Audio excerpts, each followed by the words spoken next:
There are stories of beings who do not breathe yet remain alive, of flying discs that crashed into the desert in the middle of a summer storm, only to be buried beneath a lie that has lasted more than half a century. You may have heard the name Roswell. You may have read somewhere about UFOs, about blurred photographs, and about secret conferences the government has never acknowledged. But what few have ever told you is that behind all the theories and all the debates, there was once a secret conversation between humans and an extraterrestrial being. And in that conversation, something was revealed.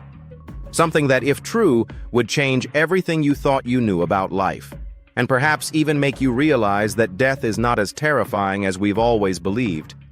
So, fasten your seatbelt as we dive into today's mystery. But first, you'll have incredible luck if you like and subscribe before this video ends. Within the European circles of research into UFOs and extraterrestrial life, there is one name that nearly everyone knows: Maximillien De Lafayette. For more than half a century, this man has published hundreds of books covering a wide range of subjects from cinema and to quantum physics and artificial intelligence. But what stands out most are his writings on extraterrestrials and the hidden connections they are believed to have with Earth. He asserted that the objects humanity refers to as flying saucers were in fact not vehicles of transport at all, but multi-dimensional time machines capable of moving not only through physical space, but across timelines themselves. And the beings commonly known as the small grays, with their pale skin, emotionless black eyes, and lack of facial expression, were not living organisms, but artificial biological entities designed to carry out missions in the harsh conditions of outer space.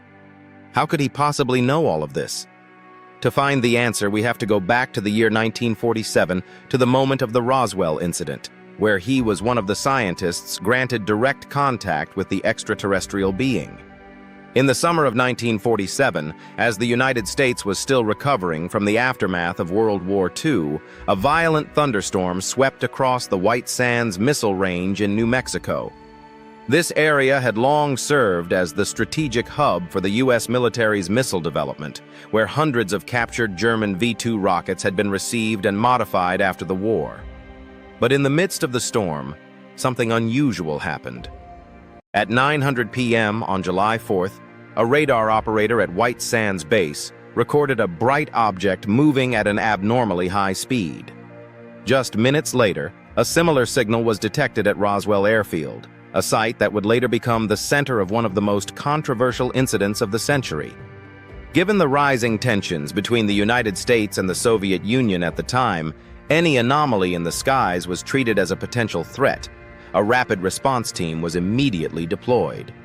F-80 shooting star jets were launched, heading toward the unknown coordinates to intercept the unidentified flying object.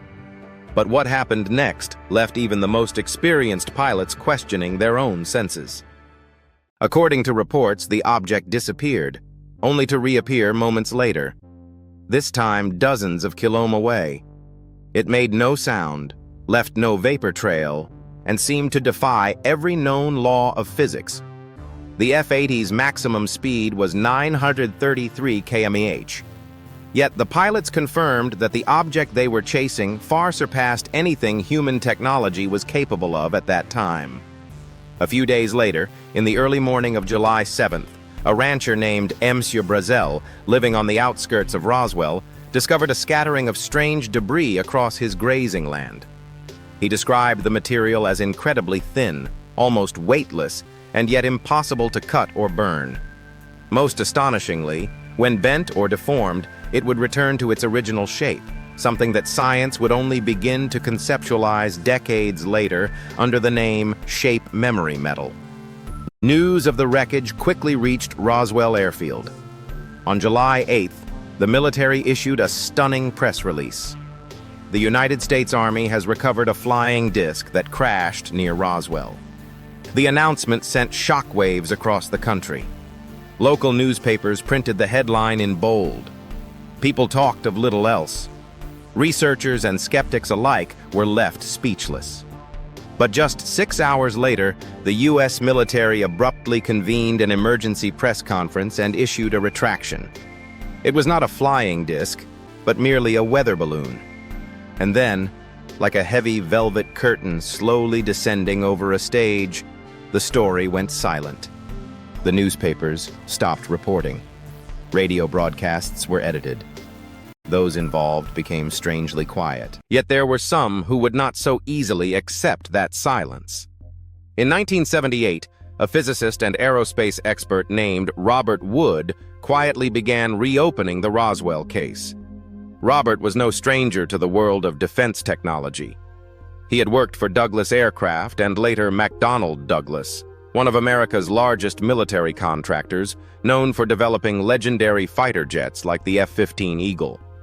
What few people knew, however, was that in 1968, this very company had secretly funded a $500,000 research project focused on unexplained aerial phenomena, with the Roswell incident at the heart of it. And the man chosen to lead the investigation was none other than Robert Wood. But Robert knew he couldn't pursue the investigation alone. He brought on a young and passionate physicist to join him, Stanton Terry Freeridman. And it was Stanton Freeridman who would later dedicate his entire life to uncovering the truth behind Roswell.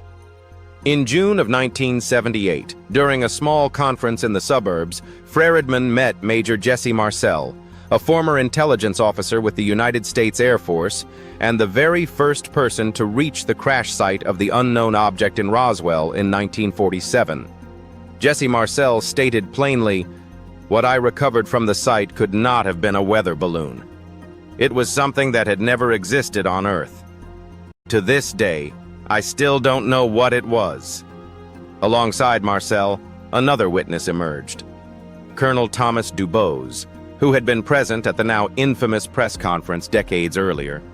He admitted that the photo showing the so-called weather balloon had been staged. The deeper Stanton Freeridman dug, the more pieces of the puzzle began to surface. He uncovered testimonies from numerous individuals who had lived in Roswell at the time of the incident. One of them was Glenn Dennis, who had worked at the local funeral home. He recalled that on July 8, 1947, the military had called requesting 3 small metal coffins.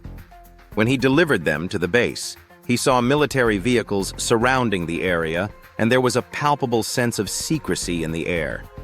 A nurse he knew later confided in him that she had been assigned to assist in the examination of bodies that were not human. These beings emitted a strange odor, had thin, hairless skin, and glossy black eyes unlike anything she'd ever seen on Earth. Freeridman didn't stop at collecting witness accounts. He began mapping out locations, time. Areas such as the Bermuda Triangle, the Caribbean Sea, the coastlines of Chile, and even the waters off Japan have become focal points for incidents that federal authorities repeatedly avoid addressing in public. This increase in such phenomena, Lafayette argued, is a clear signal that Earth is entering a transitional period, a phase in which humanity must confront immense environmental, military, and spiritual upheavals. These are the final tests before the Great Seal dissolves. Because if the soul truly is a form of existence beyond the material, then this final test is not a war between civilizations. It is an inward reckoning, a confrontation within each of us, a test of our choices, a test of compassion, and a test of whether we can rise above fear and instinct and remember who we truly are. If you've ever heard a strange story that no one has been able to explain, or if you've experienced something that changed the way you see this world, feel free to share your thoughts in the comments below. And if you'd like to keep exploring mysteries like this one, don't forget to subscribe to the channel and turn on notifications. Thank you for staying with us until the very end.